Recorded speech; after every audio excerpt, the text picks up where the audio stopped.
This property here is 100% leased, and it's listed for $3.1 million.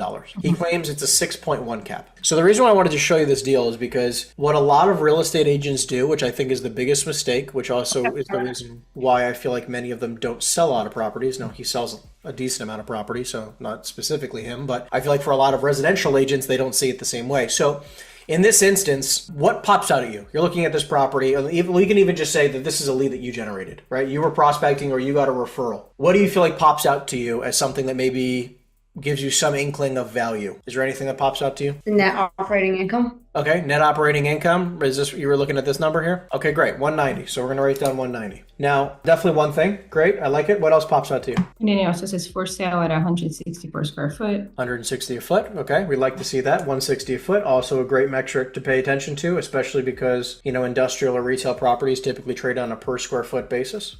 Love to see it. Anything else? Well, you had mentioned the cap rate before. Okay, great. Cap rate. We can write that down as well. Cap rate, 6.17. The total square footage of the property.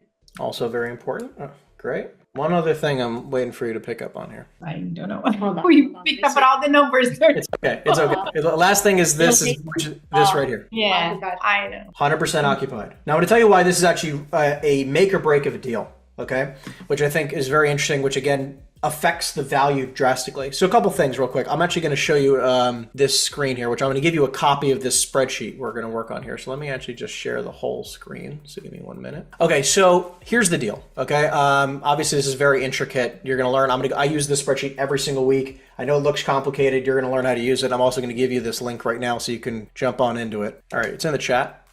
So you have it. And you can make your own copy. So number one, let me drop this back down to 7.5%.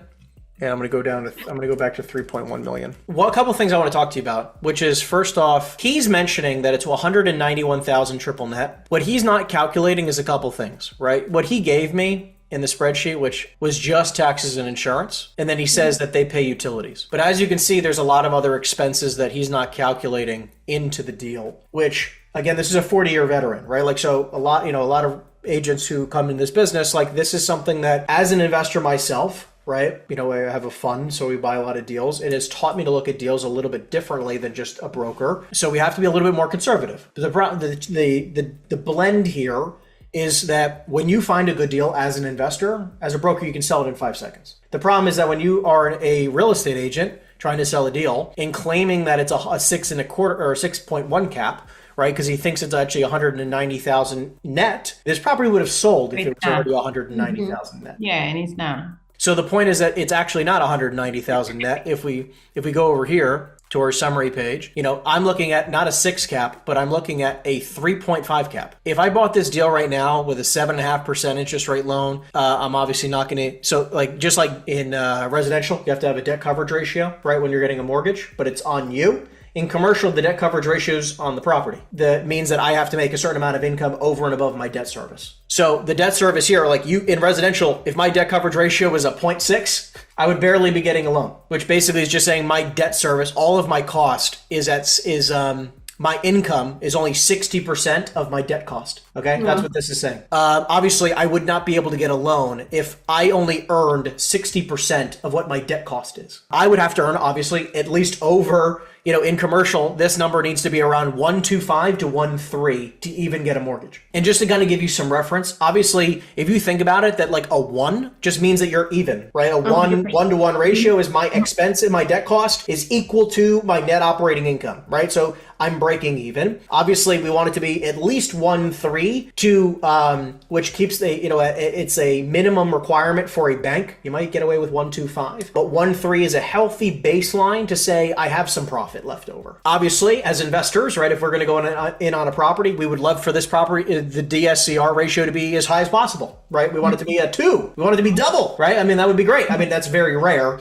But keep in mind that obviously the higher this number is, the better it is, right? So I'll give you an example. Based on what he's mentioning at a $3.1 million purchase price, I'm buying a 3.5% cap rate, the 160 a foot like he mentioned. My cash on cash return, because of how the income is right now, it's very under rented, which A lot of people go, oh, that's great upside. Yeah, but they're in leases. I can't just normally kick people out. Now, apparently this guy's claiming that you have all leases have a 90-day kick-out clause, which, by the way, is very rare, okay?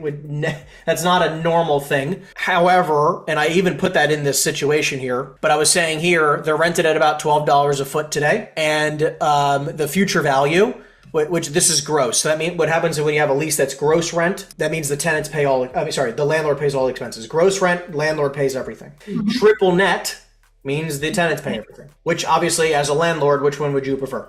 Triple net. Of course, right? So when it's not triple net, that means we have more risk, right? Because if a tenant leaves, we are now more into the red. Obviously with triple net, you have a lot less expense to worry about, a lot less risks to worry about.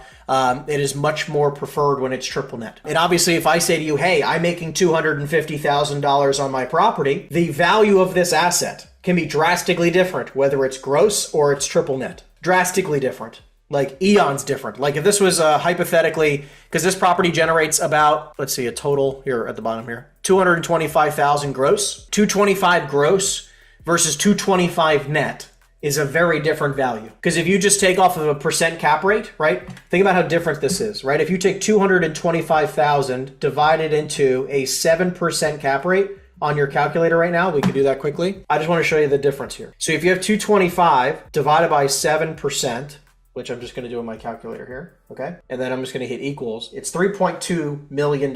So this property would have sold a while ago if this was a triple net situation. Now, because it's not, watch how crazy this gets, right? The 225 gross minus our expenses, which are all laid out right here. My expenses are 109,000. So 225 minus 109. I have a net income of 116, right? Now you divide that into a 7% cap rate. Look at the difference in value.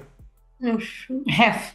Half. And it's crazy, but like now as an investor, this deal goes from, if it was triple net, would be a home run, and or not a home run, but it would be a decent one. Let's just say it'd probably be about a double. Okay, we'd like it very much. I would probably make sense of purchasing it around $3-ish million. I like a 7.5, 8 cap in this market right now because interest rates are so high. But long story short, because of the price per square foot, which is also another metric, right? $160 a foot in this market. This is a $200 a square foot market, so this is below market value. So that's a plus. But because the cap rate sucks so much, like we're at the purchase price right now, we're at a 3.5 cap. My internal rate of return, which is going to be a term I would tell you to memorize like the back of your hand. Basically, internal rate of return is sort of just like, how people say the stock market has been spitting off a 8, 9, or 10% rate of return for 40 years. This asset is saying like, okay, if I bought this deal at a $3.1 million valuation and held it for 5 years, this is quarters, by the way, 20 quarters, 5 years, the building would be worth $3.7 million. This is after I increase the rents,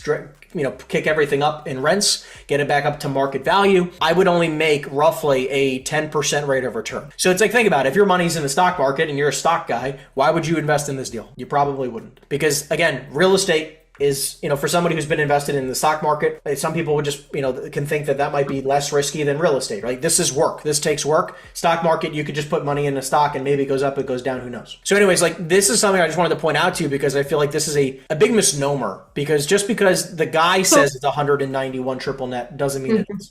So that's what I'm saying. So you caught it because he had said it was a triple net, and once you saw his financial sheet, you realized that it wasn't. Well, so he's not claiming it's triple net, but he's saying the net operating income. So he's just saying that they have they have income and then they have some expenses, but he's not calculating everything that I'm calculating. So when he sent me the rent roll, he only showed taxes and insurance as expenses.